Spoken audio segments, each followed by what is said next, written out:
Au nom d'Allah, le tout miséricordieux, le très miséricordieux. Louange à Allah qui a fait descendre sur son serviteur Mohammed le livre, et il n'y a point introduit de tortuosité, ambiguïté. Un livre d'une parfaite droiture, pour avertir d'une sévère punition, venant de sa part, et pour annoncer aux croyants qui font de bonnes œuvres, qu'il y aura pour eux une belle récompense, où ils demeureront éternellement, et pour avertir ceux qui disent « Allah s'est attribué un enfant ». Ni eux ni leurs ancêtres n'en savent rien. Quelle monstrueuse parole que celle qui sort de leur bouche. Ce qu'ils disent n'est que mensonge. Tu vas peut-être te consumer de chagrin parce qu'ils se détournent de toi et ne croient pas en ce discours. Nous avons placé ce qu'il y a sur la terre pour l'embellir, afin d'éprouver les hommes et afin de savoir qui d'entre eux sont les meilleurs dans leurs actions. Puis nous allons sûrement transformer sa surface en un sol aride. Penses-tu que les gens de la caverne et d'Ar-Rakim ont constitué une chose extraordinaire d'entre nos prodiges? Quand les jeunes gens se furent réfugiés dans la caverne, ils dirent « Ô notre Seigneur, donne-nous de ta part une miséricorde, et assure-nous la droiture dans tout ce qui nous concerne. » Alors nous avons assourdi leurs oreilles, dans la caverne, pendant de nombreuses années. Ensuite nous les avons ressuscités, afin de savoir lequel des deux groupes saurait le mieux calculer la durée exacte de leur séjour. Nous allons te raconter leur récit, en toute vérité.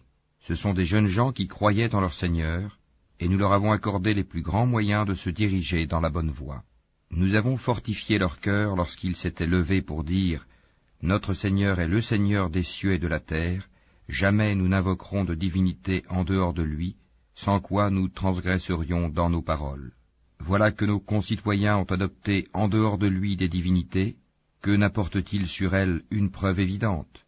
Quel pire injuste, donc, que celui qui invente un mensonge contre Allah. Et quand vous vous serez séparés d'eux et de ce qu'ils adorent en dehors d'Allah, réfugiez-vous donc dans la caverne. Votre Seigneur répandra de sa miséricorde sur vous et disposera pour vous un adoucissement à votre sort.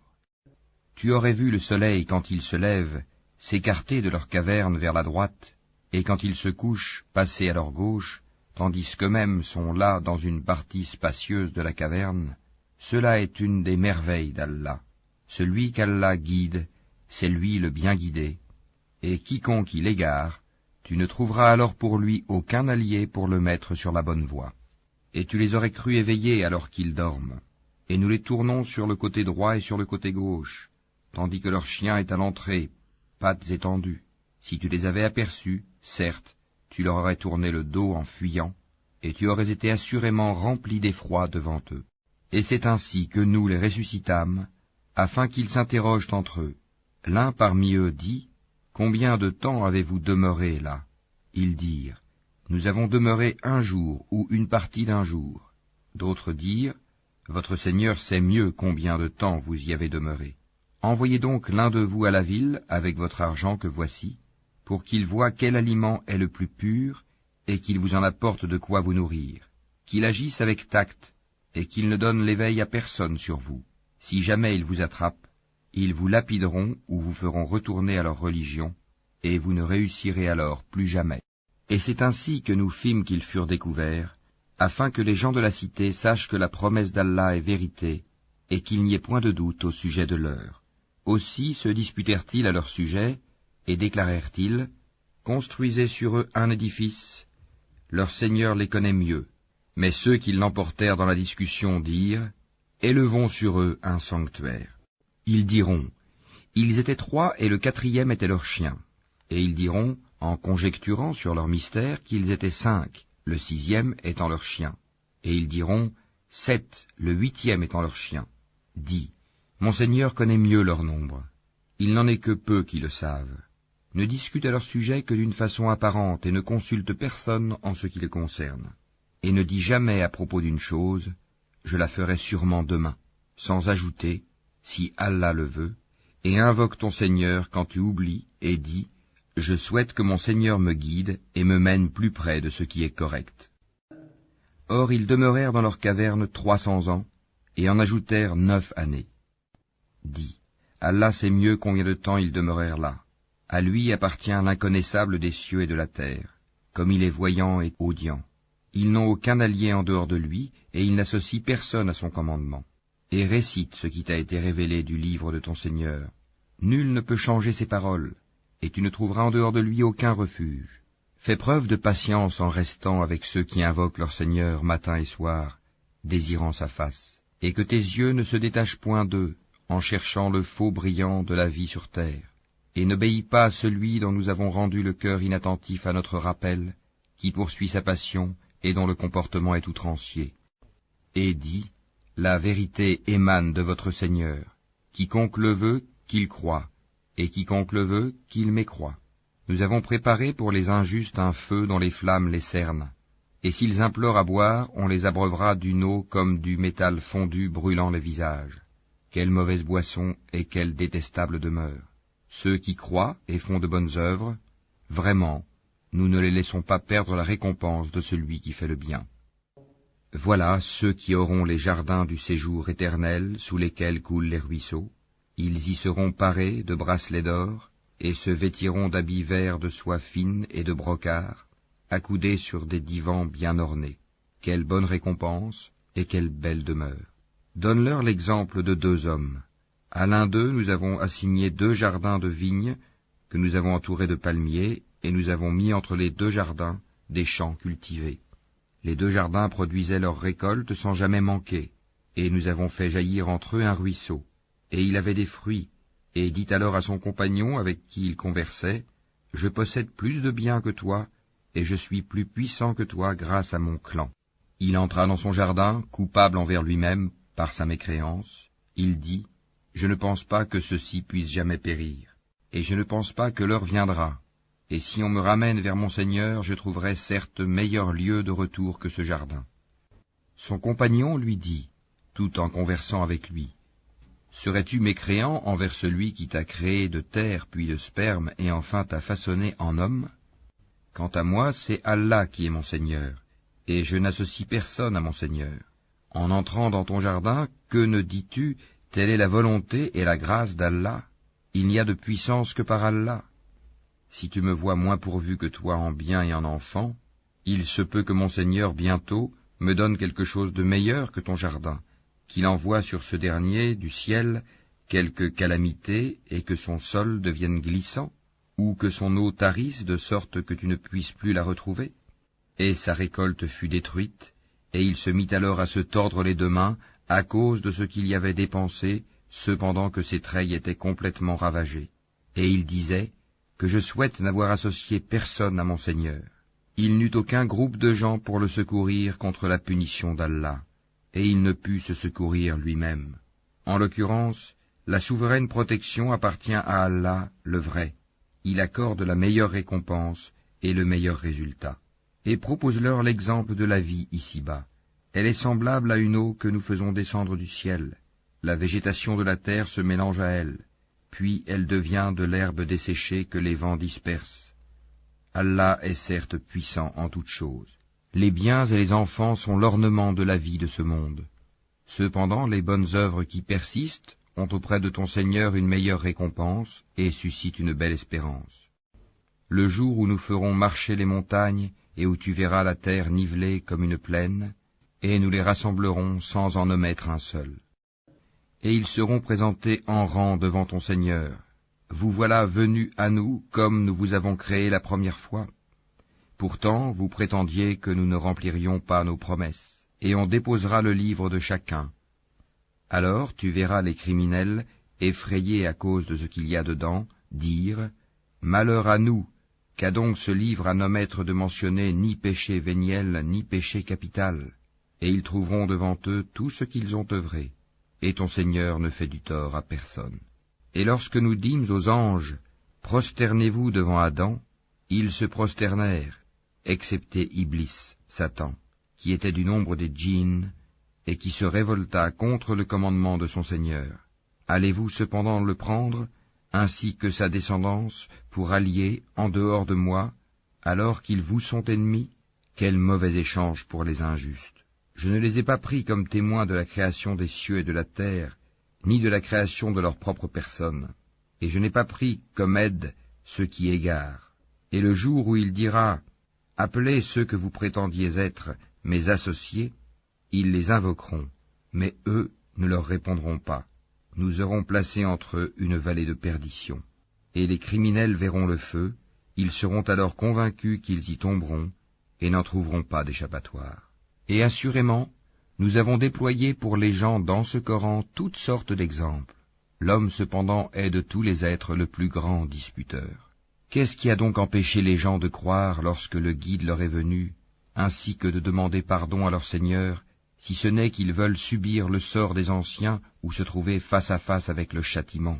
Et nous n'envoyons des messagers que pour annoncer la bonne nouvelle et avertir, et ceux qui ont mécru disputent avec de faux arguments, afin d'infirmer la vérité, et prennent en raillerie mes versets, le Coran, ainsi que ce châtiment dont on les a avertis. Quel pire injuste que celui à qui on a rappelé les versets de son Seigneur, et qui en détourna le dos, en oubliant ce que ses deux mains ont commis. Nous avons placé des voiles sur leur cœur, de sorte qu'ils ne comprennent pas le Coran, et mis une lourdeur dans leurs oreilles. Même si tu les appelles vers la bonne voie, jamais ils ne pourront donc se guider. Et ton Seigneur est le pardonneur, le détenteur de la miséricorde. S'ils s'en prenaient à eux pour ce qu'ils ont acquis, il leur hâterait certes le châtiment, mais il y a pour eux un terme fixé pour l'accomplissement des menaces contre lequel ils ne trouveront aucun refuge. Et voilà les villes que nous avons fait périr quand leurs peuples commirent des injustices, et nous avons fixé un rendez-vous pour leur destruction. Rappelle-toi quand Moïse dit à son valet, « Je n'arrêterai pas avant d'avoir atteint le confluent des deux mers, dussé-je marcher de longues années. » Puis, lorsque tous deux eurent atteint le confluent, ils oublièrent leurs poissons, qui prit alors librement son chemin dans la mer. Puis, lorsque tous deux eurent dépassé cet endroit, il dit à son valet, « Apporte-nous notre déjeuner, nous avons rencontré de la fatigue dans notre présent voyage. » Le valet lui dit, « Quand nous avons pris refuge près du rocher, vois-tu, j'ai oublié le poisson. Le diable seul m'a fait oublier de te le rappeler, et il a curieusement pris son chemin dans la mer. » Moïse dit, « Voilà ce que nous cherchions. » Puis ils retournèrent sur leurs pas, suivant leurs traces. Ils trouvèrent l'un de nos serviteurs à qui nous avions donné une grâce de notre part, et à qui nous avions enseigné une science émanant de nous. Moïse lui dit, « Puis-je te suivre à la condition que tu m'apprennes de ce qu'on t'a appris concernant une bonne direction ?» L'autre dit, « Vraiment, tu ne pourras jamais être patient avec moi. Comment endurerais-tu des choses que tu n'embrasses pas par ta connaissance ?» Moïse lui dit, « Si Allah veut, tu me trouveras patient, et je ne désobéirai à aucun de tes ordres. Si tu me suis, dit l'autre, ne m'interroge sur rien tant que je ne t'en aurai pas fait mention. » Alors les deux partirent, et après qu'ils furent montés sur un bateau, l'homme y fit une brèche. Moïse lui dit, « Est-ce pour noyer ces occupants que tu l'as ébréché? Tu as commis certes une chose monstrueuse. » L'autre répondit, « N'ai-je pas dit que tu ne pourrais pas garder patience en ma compagnie? » « Ne t'en prends pas à moi, dit Moïse, pour un oubli de ma part, et ne m'impose pas de grandes difficultés dans mon affaire. » Puis ils partirent tous deux, et quand ils eurent rencontré un enfant, l'homme le tua. Alors Moïse lui dit, « As-tu tué un être innocent qui n'a tué personne? Tu as commis certes une chose affreuse. » L'autre lui dit, « Ne t'ai-je pas dit que tu ne pourrais pas garder patience en ma compagnie? Si après cela je t'interroge sur quoi que ce soit, dit Moïse, alors ne m'accompagne plus, tu seras alors excusé de te séparer de moi. » Ils partirent donc tous deux, et quand ils furent arrivés à un village habité, ils demandèrent à manger à ses habitants, mais ceux-ci refusèrent de leur donner l'hospitalité. Ensuite ils y trouvèrent un mur sur le point de s'écrouler. L'homme le redressa. Alors Moïse lui dit, « Si tu voulais, tu aurais bien pu réclamer pour cela un salaire. » « Ceci marque la séparation entre toi et moi, dit l'homme. Je vais t'apprendre l'interprétation de ce que tu n'as pas pu supporter avec patience. Pour ce qui est du bateau, il appartenait à des pauvres gens qui travaillaient en mer. Je voulais donc le rendre défectueux, car il y avait derrière eux un roi qui saisissait de force tout bateau. Quant aux garçons, ses pères et mères étaient des croyants, nous avons craint qu'il ne leur imposât la rébellion et la mécréance. Nous avons donc voulu que leur Seigneur leur accordât en échange un autre plus pur et plus affectueux. Et quant au mur, Il appartenait à 2 garçons orphelins de la ville, et il y avait dessous un trésor à eux, et leur père était un homme vertueux. Ton Seigneur a donc voulu que tous 2 atteignent leur maturité, et qu'ils extraient eux-mêmes leur trésor, par une miséricorde de ton Seigneur. Je ne l'ai d'ailleurs pas fait de mon propre chef. Voilà l'interprétation de ce que tu n'as pas pu endurer avec patience. Et il t'interroge sur Dhul Qarnayn. Dis, je vais vous en citer quelques faits mémorables. Vraiment, nous avons affermi sa puissance sur terre, et nous lui avons donné libre voie à toute chose. Il suivit donc une voie, et quand il eut atteint le couchant, il trouva que le soleil se couchait dans une source boueuse, et auprès d'elle, il trouva une peuplade impie. Nous dîmes, ô Dhul Qarnayn, ou tu les châties, ou tu uses de bienveillance à leur égard. Il dit, quant à celui qui est injuste, nous le châtierons, ensuite il sera ramené vers son Seigneur, qui le punira d'un châtiment terrible.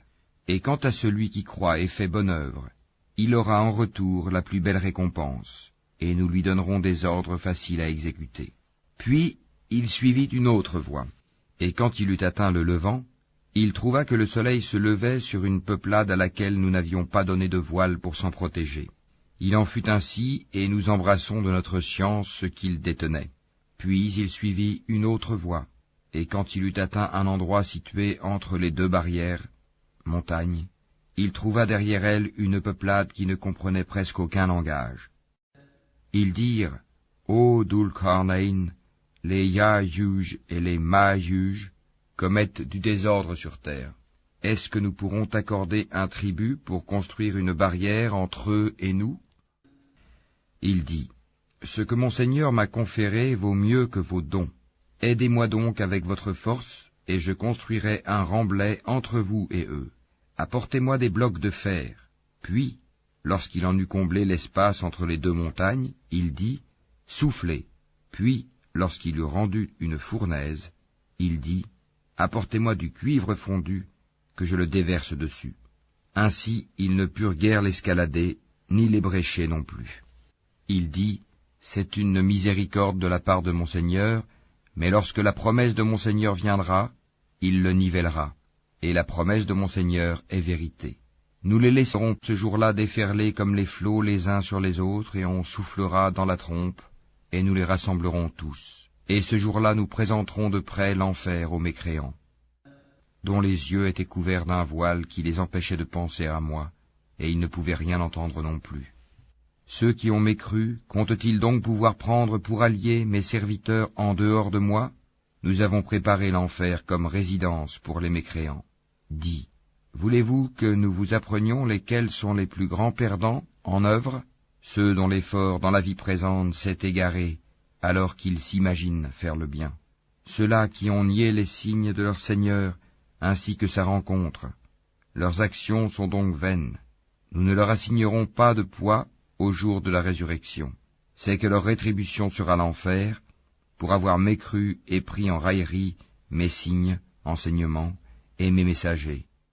Ceux qui croient et font de bonnes œuvres auront pour résidence les jardins du Firdaus, paradis, où ils demeureront éternellement, sans désirer aucun changement.